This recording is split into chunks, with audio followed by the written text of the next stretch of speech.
नमस्कार, मैं प्रेरणा Sharma think tank पर आप सभी का स्वागत करती हूँ। राष्ट्रपति चुनाव को लेकर तस्वीर साफ हो चुकी है। एनडीए की जो कैंडिडेट हैं द्रौपदी मुर्मू, उनका राष्ट्रपति बनना तय माना जा रहा है क्योंकि एनडीए के पास पहले ही 48% वोट्स थे।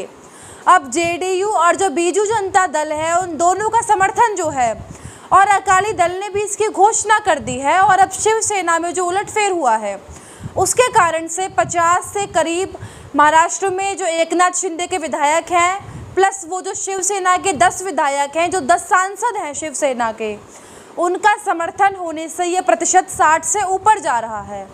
अब इस सबको देखते हुए ममता बनर्जी का बयान बदल गया है, ममता बनर्जी की भाषा बदल गई है और अब ममता बनर्जी ये कह रही हैं कि यदि हमें पहले पता होता कि एनडीए की तरफ से एक आदिवासी और महिला को आगे लाया जा रहा है तो हम अपना कैंडिडेट खड़ा ही नहीं करते। ममता बनर्जी को अब ये जो लग रहा है, उनका जो विचार बदल रहे हैं, तो उस पर आप समझिए कि हृदय परिवर्तन हो क्यों रहा है। ये उनका राष्ट्रपति पद के कैंडिडेट की वजह से नहीं है। उनको ये लग रहा है कि एक महिला को खड़ा किया है, आदिवासी महिला को खड़ा किया है, तब उनके मन में बदलाव आया है कि आदिवासियों के प्रति प्रेम है। ऐसा कुछ भी नहीं है। पश्चिम बंगाल में यदि हम देखें तो सबसे ज़्यादा हिंसा से पीड़ित जो लोग हैं वो आदिवासी हैं। जंगल में रहने वाले लोगों को मारा गया, घर जला दिए गए, उनका धर्म परिवर्तन करा रहे हैं लोग और ये सब हो रहा है रोहिंग्या घुसपैठियों के बलबूते पर। तब भी ममता बनर्जी ने चुप्पी साधी रही थी, लेकिन आज जो ममता बनर्जी का ये रवैया बदल गया, भाषा बदल गई है। हालांकि इस पर अधीर रंजन चौधरी जो कांग्रेस के विपक्ष के नेता हैं, सांसद हैं, उन्होंने चुटकी ली है और एक तंज कसा है और कहा है कि ममता बनर्जी की ये जो भाषा बदली है, मुझे लगता है भाजपा की तरफ से कोई कॉल आ गई है या वो किसी के प्रेशर में है।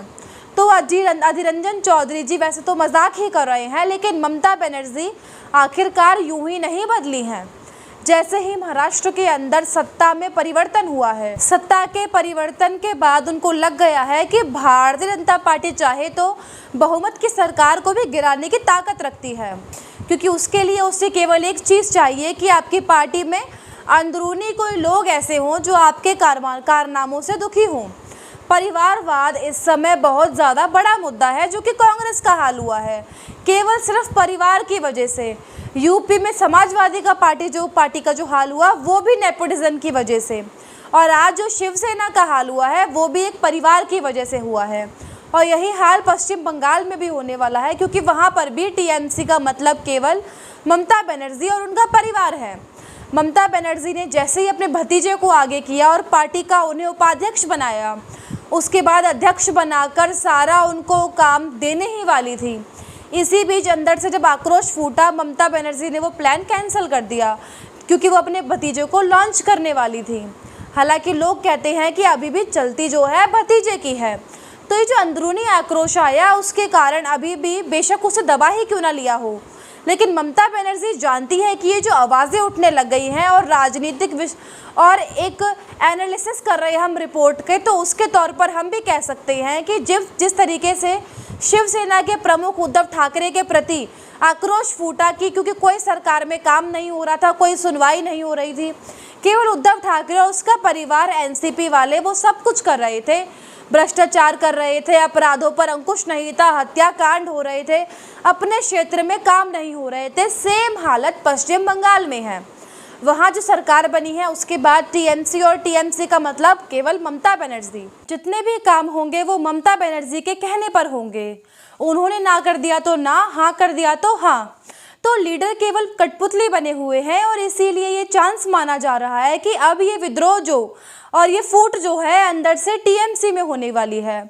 टीएमसी में बहुत सारे ऐसे लीडर हैं जो कि हिंदूवादी विचारधारा के हैं और वो अपने आप में घुटन महसूस कर रहे हैं, क्योंकि पश्चिम बंगाल में ममता बनर्जी का एक सूत्री कार्यक्रम है कि वो वहाँ पर एक विशेष धर्म के लोगों के तुष्टीकरण के कारण सब कुछ होने देती हैं, और इसीलिए ये जो आक्रोश है ये पनप रहा है लोगों के मन में अंदर ही अंदर। तो हिंदूवादी जो लीडर्स हैं उनका कहना ये है कि हमारा तो कोई सुनता ही नहीं है। घुसपैठिए आते हैं बांग्लादेश से, रोहिंग्या मुसलमान आते हैं, एंट्री करते हैं उनके सारे डॉक्यूमेंट्स तैयार होते हैं और वो देश विरोधी एक्टिविटीज़ करने के लिए पूरे देश में फैल जाते हैं। ये आज भी हो रहा है, रोकने में नाकामयाब है। और जिस तरीके से देश में घटना हो रही है, हमने देखा राजस्थान में, हमने देखा किस तरीके से एक टेलर की निर्मम हत्या कर दी गई, गरीब था बेचारा। इसी तरीके से अमरावती महाराष्ट्र से खबर आई है। इसी तरीके से पश्चिम बंगाल में भी न जाने कब से हत्याएं हो रही हैं, लेकिन वहाँ की खबरें भी आउट नहीं होती हैं क्योंकि वहाँ पर पत्रकारों पर पहरा है। वहाँ मजाल है कि कोई पत्रकार कोई समाचार तक दे दे, उसको टीएमसी के गुंडे घर में अंदर जाके कूट देते हैं, उसकी हत्या तक कर दी जाती है। इस तरीके के कारनामे सुनने को मिलते हैं और इसी कारण से वहाँ की खबरें बाहर नहीं आती। लेकिन जो वहाँ पे रहने वाले लोग हैं, उनका कहना है कि ममता बनर्जी को चुनकर उन्होंने बहुत बड़ी गलती कर दी है। अभी हाल ही में ममता बनर्जी ने घोषणा की है एक सभा में कि भारतीय जनता पार्टी के विरुद्ध वो 21 जुलाई से एक जिहाद शुरू करने वाली हैं। जिहाद शब्द कहाँ से आया? जिहाद धर्म युद्ध को कहते हैं और एक विशेष धर्म के लोग इस शब्द का इस्तेमाल भी करते हैं। तो ममता बनर्जी तो हिंदू है, ये जिहाद क्यों करने जा रही हैं? ये जिहाद उन लोगों से करवाने जा रही हैं और इसीलिए बीजेपी के प्रतिनिधि मंडल ने ये मांग की है कि वहाँ पर राष्ट्रपति शासन लगाया जाए। दूसरा, महाराष्ट्र में जो उठापटक हुई, सरकार पलट गई है, शिवसेना के जो लोग हैं उनके अंदर से आक्रोश पैदा हुआ और उन्होंने उद्धव ठाकरे के विरुद्ध एक बॉम्ब फेंका और उद्धव ठाकरे भी इसी तरीके से तुष्टीकरण के कारण हनुमान चालीसा पढ़ने वालों पर एफआईआर कर रहे थे। किसी की सुनवाई भी नहीं हो रही थी और एक दिन ये ज्वालामुखी फूटना था तो फूट गया, सरकार उनके हाथ से जा चुकी है।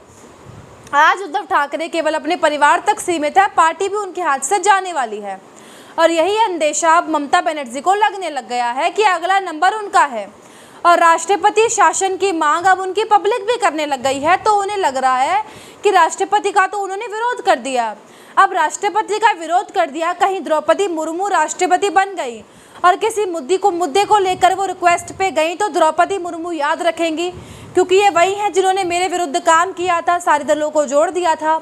ममता बनर्जी को क्या पड़ी थी? राष्ट्रपति चुनाव हो रहा था, एनडीए के पास बहुमत थी, बाकी लोगों को वोट करने देते, निर्विरोध चुनाव होने देती, लेकिन नहीं, उन्हें अपनी चलानी थी। आगे आके उन्हें अपने आप को दिखाना है, लीडरशिप दिखानी है क्योंकि उनको 2024 के लोकसभा चुनाव में उन्होंने ममता बनर्जी ने तय कर लिया है कि वह पीएम फेस बनकर लोकसभा चुनाव में उतरने वाली हैं और पश्चिम बंगाल की कमान अपने भतीजे को देंगी, वो लॉन्च कराएंगी अपने भतीजे को, वो तैयारी में हैं। इनको लगता है कि इस तरीके से लीडर बनने का मौका है, लेकिन आज जो बयान दिया है वो बदलती हुई भाषा जो है वो इसीलिए नहीं है कि उनका एक आदिवासी महिला के लिए हृदय परिवर्तन हुआ है, नहीं, ऐसा नहीं है। वो बिल्कुल इस तरीके से बोल रही हैं जो अधीर रंजन चौधरी ने बोला, उसके एक पार्ट से मैं सहमत हूँ कि हाँ, ममता बनर्जी को डर है, वो डर गई हैं कि राष्ट्रपति शासन लगेगा तो कम से कम कुछ फेवर की बात हो जाए। लेकिन ममता बनर्जी जी, आप द्रौपदी मुर्मू का विरोध करें या उनके पक्ष में खड़े हों, राष्ट्रपति शासन लगने से कोई भी रोक नहीं सकता है क्योंकि इसके अलावा पश्चिम बंगाल में और कोई हल पश्चिम बंगाल की समस्या का हल नहीं है क्योंकि आप किसी के सुनते नहीं हैं। आप जब तक सत्ता में हैं तब तक वहाँ की पुलिस और टीएमसी के कार्यकर्ता, जिनको लोग गुंडे बोलते हैं, टीएमसी के गुंडे, वो मानने वाले कतई नहीं हैं। पुलिस उन पर कार्यवाही करेगी नहीं, वो रुकेंगे नहीं और उनके साथ मिलकर के रोहिंग्या और बांग्लादेशी घुसपैठिया ये जरूर ऐसी हरकत करते रहेंगे जिससे हिंदुओं की धार्मिक भावनाएं आहत हो, ठेस पहुँचे और उनका नुकसान हो। तो फिर मांग कर रही है जनता, इसीलिए ममता बनर्जी अब जो बात कर रही हैं वो, हालांकि अब आपको बता दें कि पहले इन्होंने शरद पवार को खड़ा किया था कि आप आ जाइए क्योंकि वो समझदार हैं, समझ लिया, गणित लगा दिया कि एनडीए जो है वो 45% वोट उन पे खुद का है और जो बाकी का उन्हें मिल ही जाएगा क्योंकि नीतीश कुमार जी से पहले ही उम्मीद थी कि जनता दल यूँ साथ ही देगा उनका, बीजू जनता दल उनका साथ दे देगा। उनकी जो उम्मीद उतनी नहीं थी लेकिन कहीं ना कहीं थी, लेकिन भाजपा है विचार किया और जो कैंडिडेट लेके आए उसे बीजू जनता दल का समर्थन मिल गया, अब अकाली दल का भी समर्थन मिल गया है, अब शिवसेना का भी समर्थन मिल गया है। गिनती के 1-2 लोग रह गए हैं उद्धव ठाकरे के पक्ष में, लास्ट टाइम तक वो भी सपोर्ट करेंगे बीजेपी को क्योंकि वहाँ भी खतरा है कहीं जेल ना हो जाए। तो सब अपने स्वार्थ में अब इस तरीके की बयानबाजी कर रहे हैं कि जब जीत ही रहे हैं तो कम से कम पक्ष में खड़े हो जाएं। तो ममता बनर्जी को भी लगा कि जीतते हुए को अब कह देते हैं कि हमने सपोर्ट किया था। मैं भी ये चाह रही थी, हालांकि आप देखिए कि जिसको वो लाई हैं विपक्ष की तरफ से, वो जो है उन्हीं का टीएमसी के उपाध्यक्ष थे और उनको जो है वहाँ पर से उन्होंने जो इस्तीफ़ा दिलवाया, उन्होंने वहाँ से प्लानिंग थी उनकी पूरी के पूरी कि किस तरीके से वो अपने किसी व्यक्ति को, अपनी ही पार्टी के व्यक्ति को राष्ट्रपति बनाने में कामयाब हो जाएं। लेकिन वैसा हुआ नहीं, वैसा हो ही नहीं सकता है और इसीलिए जो भी उनकी विचारधाराएं थी उसको अब धराशाही हो गई है। अब उनको लग रहा है कि राष्ट्रपति तो एनडीए का बन नहीं जा रहा है, अब कम से कम भला ही बन लिया जाए। तो ये बयानबाजी जो है उनका हृदय परिवर्तन नहीं है, वो उनका खौफ है कि वहाँ पर राष्ट्रपति शासन लग सकता है, क्योंकि उनके राज्य में जिस तरीके से हिंसा हो रही है, जिस तरीके से घुसपैठ कर रहे हैं, रोहिंग्या वहाँ पर हिंसा कर रहे हैं, उसको रोकने के लिए एकमात्र जो लोगों का कहना है, वहाँ के लोगों का, निवासी का कहना है कि एकमात्र हल है राष्ट्रपति शासन। इसीलिए ममता बनर्जी आज द्रौपदी मुर्मू के पक्ष में खड़ी हुई दिखाई दे रही हैं। अब आगे देखना ये होगा कि क्या होता है क्या नहीं, लेकिन आज के सत्र में बस इतना ही। हमारे साथ बने रहने के लिए हमारे चैनल को सब्सक्राइब करें और यदि वीडियो पसंद आई हो तो वीडियो को लाइक करें। नमस्कार।